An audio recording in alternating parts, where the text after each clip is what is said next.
Hi everybody, this is Mrs. Clark and we are doing partial products for multi-digit multiplication. We are doing 725 times 2. With partial products, what you're doing is you're taking a big number and splitting it into parts, and then you're just multiplying the parts together. So first step is to take 725 and put it in expanded form along the top. So that 7 is really 700. The 2 is a 20, and the 5 is a 5. And this is how you write 725 in expanded form. These three are all in the same team. They stay next to each other, but they are going to multiply against the 2. And we put the 2 down here on a separate level.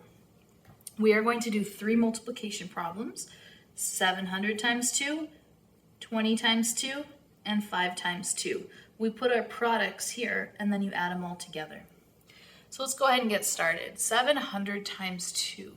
You're going to do 7 times 2, which is 14, and then just stick the 2 zeros in.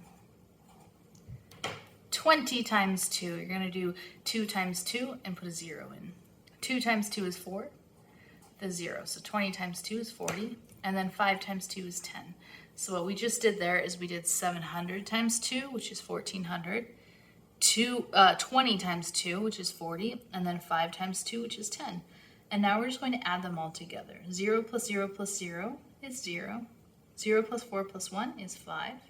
4 plus nothing, and 1 plus nothing. So we got 1,450. So that's how you do 3 digits times 1.